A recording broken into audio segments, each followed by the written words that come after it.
Halo Soka, Sobat Matematika, kembali lagi di Podcast Himatika Part 2. Kali ini kita akan membahas program dari Kemendikbudristek yaitu PPK Ormawa dan juga P2MW. Sebelum kita nonton videonya sampai selesai, jangan lupa untuk subscribe, like, komen, dan share video ini dan nantikan konten-konten kita selanjutnya. Nah, jadi kali ini di podcast 2 ini kita udah kedatangan dua narasumber yang sangat hebat-hebat di bidangnya, yaitu di PPK Ormawa dan juga P2MW. Langsung saja kita menuju ke narasumber pertama. Silahkan untuk memperkenalkan diri, Kak. Oke, halo Soka, perkenalkan nama saya Erly Norviani, biasa dipanggil Erly. Saya semester 7 dari program studi pendidikan matematika. Langsung sama Kak Adela sebagai narasumber kedua, silakan memperkenalkan diri. Halo Soka, nama aku Adela Herlifna, biasa dipanggil Dela. Aku sekarang semester 7 dari Prodi Pendidikan Matematika. Oke, jangan lama-lama lagi ya sahabat Soka. Kita langsung aja untuk tanya-tanya nih sama narasumber kita. Jadi nanti kita ini akan langsung nanya-nanya aja ya, daripada nanti kakaknya nanti bingung. Nah, ini aku mau tanya dulu deh sama Kak Erly sebagai narasumber dari PPK. Menurut Kak Erly, PPKO itu apa sih? Dan tujuannya itu apa? Oke, kali ini saya kebetulan ikut program PPK Ormawa, di mana PPK Ormawa ini merupakan kepanjangannya ya, program peningkatan kapasitas organisasi kemahasiswaan. Di mana program ini menjadi salah satu program dari Kemendikbudristek, di mana untuk program ini yaitu menjadi program unggulan jadi Kemendikbudristek, yaitu melaksanakan seperti KKN, tapi untuk PPK Ormawa ini itu mendapatkan pendanaan, Kak.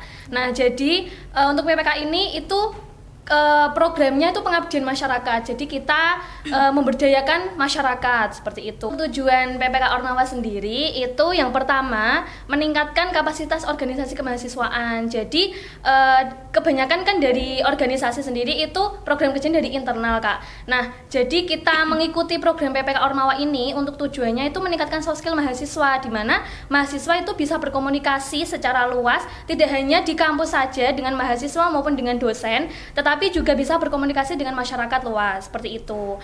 Dan untuk meningkatkan juga pengalaman kita menjadi mahasiswa, dan di mana kita mahasiswa kan di kuliah itu tidak dikasih ilmu terkait dengan mengabdi dengan masyarakat, tetapi di kampus itu hanya dikasih ilmu yang umum-umum saja. Jadi kita di sini PPKO itu juga meningkatkan pengalaman mahasiswa, tidak hanya di dunia perkuliahan, tetapi juga bisa langsung terjun ke lapangan untuk berkomunikasi langsung dengan masyarakat luas seperti itu. Wah, ternyata banyak banget ya Soka terkait tujuan dari PPK Ormawa yang baik untuk mahasiswa itu sendiri. Tadi yang paling bisa digarisbawahi itu adalah soft skill mahasiswa, dan itu merupakan kebutuhan yang sangat dibutuhkan oleh mahasiswa saat ini. Nah, lanjut lagi nih kita ke Kak Adela sebagai narasumber dari P2MW. Menurut Kak Adela, apa sih Kak P2MW dan tujuannya itu untuk apa?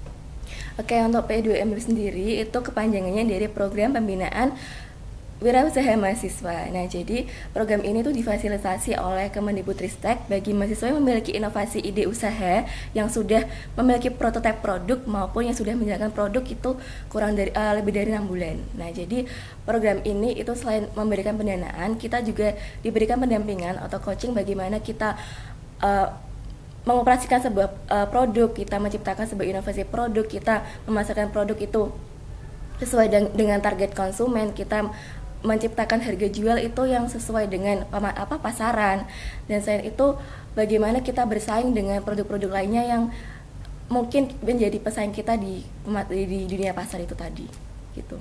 Nah, jadi ini buat Sobat Soka yang tertarik di dunia bisnis, program P2MW ini sangat cocok buat kalian ya. Betul, buat calon-calon wirausaha yang sukses. Jadi buat kalian yang nggak apa-apa. Jadi buat mahasiswa yang memang punya ide usaha atau mempunyai inovasi usaha nih ya, buat dijadikan sebuah produk, kalian bisa mengikuti program P2MW ini gitu. Kalau boleh tahu Kak, P2MW itu dijalankan oleh tim ya? Iya, jadi P2MW itu dijalankan oleh tim yang terdiri dari 3 sampai 5 anggota. Nah, kalau semesternya itu bisa semester awal tapi maksimal itu semester 7. Begitu. Gitu. Nah, untuk kalau Kak Erli nih, PPKO itu juga tim ya, tapi terdiri dari banyak orang. Kalau Iya, boleh betul. tahu berapa orang Kak? Nah, oke, untuk PPKO sendiri itu satu timnya itu berjumlah 10 sampai 15 mahasiswa. Jadi, kita kan PPKO kan organisasi, mainnya di organisasi, bukan di individu. Jadi, untuk timnya sendiri itu kami kan dari kalau saya sendiri ya Kak, itu kan saya ikut organisasi Himatika, Himpunan Mahasiswa Pendidikan Matematika. Nah, di situ itu kan mahasiswanya khusus matematika aja. Nah, sedangkan untuk PPKO yang kemarin kita jalankan itu kan mengenai pertanian. Nah, mengenai pertanian, di mana kami kan memang tidak mempunyai ilmu dasar terkait pertanian. Jadi, kita juga diperbolehkan untuk kolaborasi di prodi lain. Seperti kemarin kami kolaborasi dengan anak pertanian, terus teknik elektro sama manajemen. Nah, itu juga diperbolehkan. Asalkan untuk jumlah timnya sendiri itu maksimal 15 orang. Seperti itu, Kak. Nah, tuh dari Sobat Soka, banyak banget kan keseruan-keseruan yang ada di dalam program-program PWK dan P2MW. Nah, kalau udah tahu kalau programnya tim, pasti kan kalian lebih semangat nih kalau menjalankan programnya. Sekarang kita mau tanya lagi nih, kapan dan berapa lama sih Kak untuk pelaksanaannya? Mulai dari Kak Eli dulu deh. Oke, untuk PPKO sendiri itu kemarin dilaksanakan pada bulan Juni. Nah, sebelum itu kan kita ada proses itu seleksi ya Kak. Proses seleksi di mana kami mengajukan subproposal ke awalnya itu ke internal terlebih dahulu ke universitas. Itu juga ada seleksinya di situ dan alhamdulillah kita lolos dan juga langsung dikirimkan ke pihak dikti seperti itu. Nah, itu juga alhamdulillah juga lolos dan kita diberikan pendanaan untuk melakukan pengabdian tersebut. Nah, untuk mulai pengabdian itu kemarin pada bulan Juni awal hingga bulan Oktober ini Kak. Kemungkinan ya 4 sampai 5 bulanan lah. Kalau sampai bulan Oktober berarti ini udah mau selesai ya? Iya, betul sekali. Kalau Kak Adila gimana Kak? Kapan dan berapa lama pelaksanaan programnya? Kalau P2MW itu hampir sama seperti PPK. Itu kita melakukan kegiatan selama 4 sampai 5 bulan, yaitu di bulan Juni sampai bulan Oktober. Nah, juga sama kita mengajukan proposal dulu. Jadi saat kita mengajukan proposal itu ada tahapan, itu ada 2 tahapan bertumbuh sama tahapan awal. Kalau tahapan awal itu bagi mahasiswa yang punya usaha itu kurang dari 6 bulan. Kalau yang tahapan bertumbuh itu buat mahasiswa yang sudah memiliki produk dan sudah berjalan selama 6 bulan usahanya gitu Kak. Dan untuk pendanaannya sendiri juga berbeda. Kalau tahapan awal itu dia mendapatkan pendanaan itu maksimal 15 juta. Kalau tahapan bertumbuh itu kita mendapatkan pendanaan tuh kalau tidak salah maksimal 20 juta. Nah, 20 juta. Iya, sedangkan saya itu kan mengikuti tahapan bertumbuh karena memang produk saya ini sudah berjalan lebih dari 6 bulan. Jadi untuk pendanaannya ya mendapat maksimal 20 juta itu. Begitu. Wow, ternyata selain kita bisa menjalankan program yang sangat bermanfaat, ternyata pendanaannya juga sangat besar ya Soka.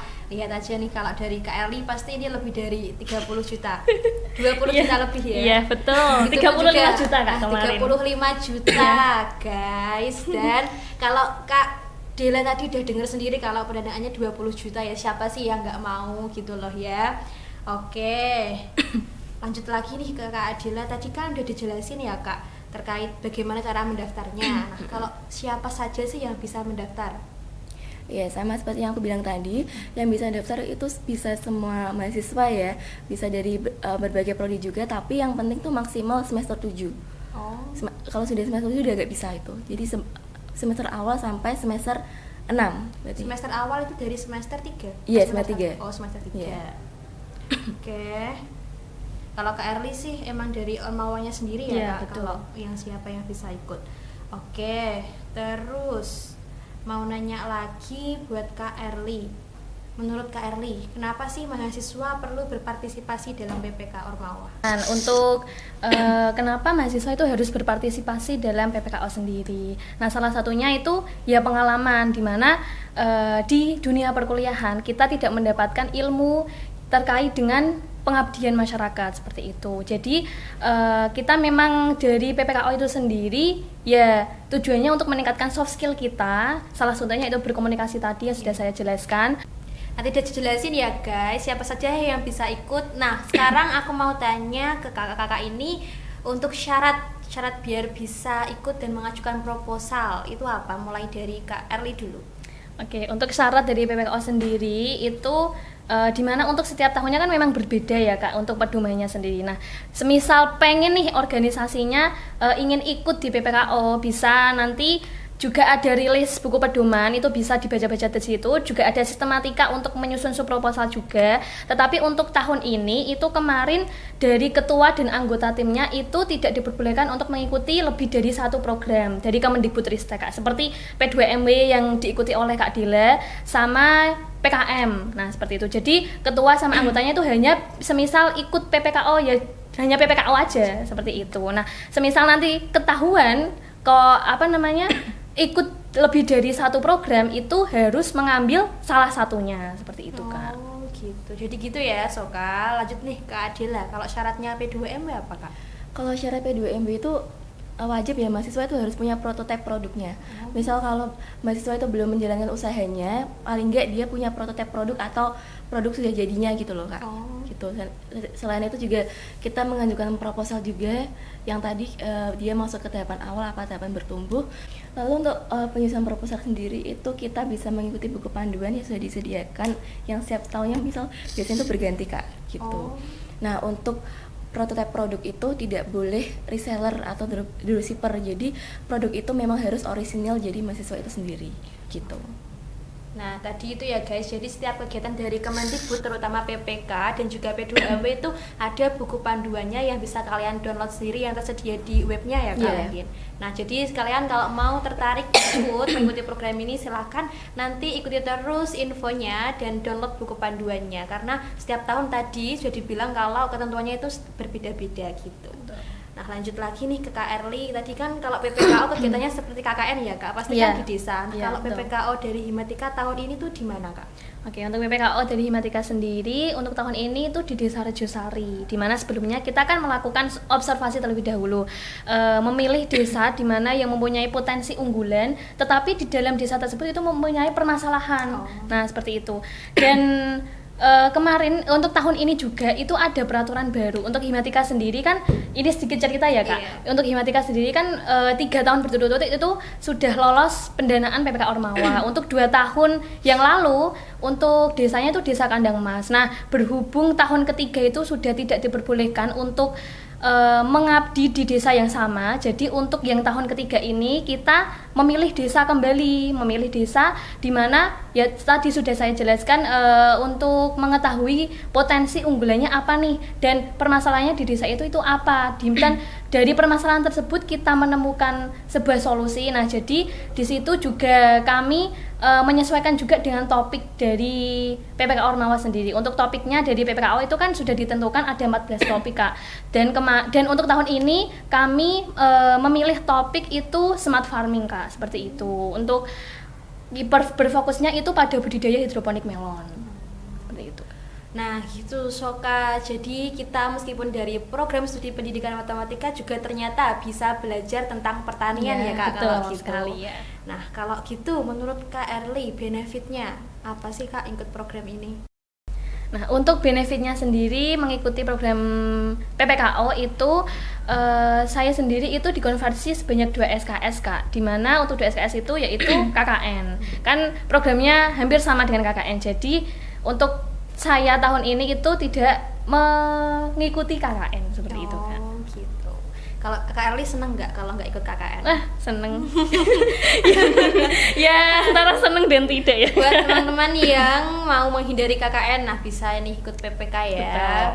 Kalau Kak Dela, menurut Kak Dela benefit dari program P2MW ini apa Kak? Selain kita mendapatkan pendanaan ya, itu kita bisa mendapatkan soft skill dan ilmu baru. Misalnya kita bisa gimana ya, kita menciptakan sebuah produk itu beda dari yang lain, kita menciptakan inovasi itu beda dari yang lain dan menjadi kelebihan produk itu sendiri. Nah, selain itu juga kita bisa belajar bagaimana cara marketing, bagaimana cara kita memiliki strategi pemasaran yang tepat supaya konsumen itu bisa tertarik dengan produk kita. Nah, selain itu kita juga bisa dikonversi, seperti saya tuh bisa dikonversi ke matkul seperti Technopreneur, dan kalian juga bisa kayak dikonversi di KWU Kak gitu. Wah, sangat jelas sekali ya teman-teman terkait apa sih benefitnya dari program-program yang diikuti kakak-kakak ini. Jadi kalian nggak usah ragu lagi deh buat ikut program ini di tahun depan ya. Selanjutnya mau nanya nih Kak, ada nggak sih tips buat penulisan proposal dan supaya proposal itu bisa diterima dan lolos di dikti? Mulai dari Kak Dela dulu. Tentunya itu ya, kita harus ngikuti buku panduan. Jadi nggak boleh, kita proposal tuh nggak boleh di luar dari buku panduan itu. Jadi semisal kalau buku panduan itu sudah disediakan dan sudah memang harus seperti itu ya, jangan sampai keluar topik dari buku panduan. Nah, selain itu juga kita harus sering-sering untuk bimbingan dengan dosen. Kalau Kak Erli? Oke. Untuk tipsnya juga sama seperti Kak Dila, harus menyesuaikan dengan buku pedoman dan tidak harus sering-sering bimbingan ke Dosping lah seperti itu. Jadi nanti kan mempunyai saran-saran, masukan ke Dosping ke kita seperti itu. Baiknya bagaimana program keberlanjutan seperti itu. Selain itu mungkin itu ya Kak, sama tanya-tanya ke kakak tingkat yang ya, udah pernah betul. lolos Betul. Itu perlu banget sih. Iya. Jadi gitu ya guys. Tadi berarti buku pedoman dan buku panduan itu sangat penting buat kalian baca dan diikuti sebelum kita menulis proposal. Selain itu juga sering-sering nanya ke dosen pembimbing maupun kakak tingkat yang udah pernah lolos. Selanjutnya nih, ini pertanyaan terakhir buat kakak-kakaknya. Kira-kira ada nggak sih kasih motivasi deh Kak buat Soka biar tertarik dan semangat untuk mengikuti program dari Kemendikbud ini? Mulai dari Kak Erli dulu. Oke, untuk motivasinya sendiri dari saya ya Kak, untuk mahasiswa semua, khususnya Sobat Soka ya, ketika kita pengen tidak ikut KKN, ikutlah PPK Ormawa seperti itu Kak. Betul. Nah, dan untuk PPK Ormawa sendiri kan juga ada pendanaan. Nah, jadi lebih semangat kan, itu ada cuannya kan, nah seperti itu. Penyemangat jadi ya, kalau ada cuan itu pasti semangat sekali untuk mengikuti ya. Kalau kakak kita nggak mendapatkan cuan ya Kak. Kita yang keluar juga. Nah betul. Kalau PPKU mendapatkan cuan dan kita dikasih itu poin dana. pentingnya. Cuan. Betul sekali. Ya gitu sih Kak. Pokoknya tetap semangat untuk mahasiswa semua. Ketika Ormawanya ingin mengikuti PPK Ormawa, memang harus dipersiapkan jauh-jauh bulan ya Kak, jauh-jauh bulan. Soalnya kan memang PPK Ormawa sendiri itu pengabdian masyarakat dan itu benar-benar real pengabdian, tidak hanya main-main saja seperti itu. Jadi memang betul-betul harus matang memilih mana desa yang benar-benar mendukung programnya kita, seperti itu. Terus masyarakat sasarannya itu kita mengambilnya seperti apa, terus untuk topiknya itu harus juga menyesuaikan dengan potensi dari desa tersebut Kak, seperti itu. Mungkin selain itu, poin plusnya dari PPK tadi kan dikonversi KKN ya Kak. Betul. Mungkin KKN kan di semester 7 ya guys. Jadi mungkin nanti kalian yang pengen cepet-cepet lulus atau pengen lulus 3,5 jadi bisa langsung nyusun proposal. Teman-temannya pada KKN biarin aja kita nyusun proposal ya. Betul. Kalau Kak Adila gimana Kak, kasih motivasinya dong buat teman-teman semuanya.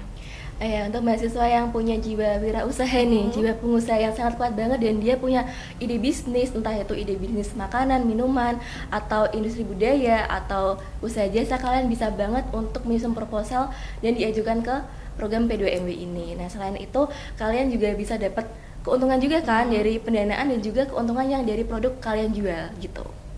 Jadi kapan lagi guys, kalian nggak usah ngumpulin modal, punya dapat modal sekian puluh juta. Dan kalian itu untungnya dibuat kantong sendiri ya Kak, berarti? Iya dong. Nah, kapan lagi, jangan ragu-ragu, jangan sungkan-sungkan, segera kalian kepoin deh IG-nya PPK dan juga P2MW, siapa tahu nanti rezeki kalian bisa lolos dan mendapatkan pendanaan. Nah, jadi gitu aja ya guys podcast kali ini. Saya ucapkan terima kasih buat Kak Erli dan Kak Adila yang sudah berkenan sama-sama untuk memberikan sedikit sharing session terkait program PPK Ormawa dan juga P2MW. Nah, buat Soka semuanya, jangan lupa untuk subscribe, like, comment, and share video ini dan nantikan konten-konten dari Himatika selanjutnya. See you guys and bye-bye. Bye-bye.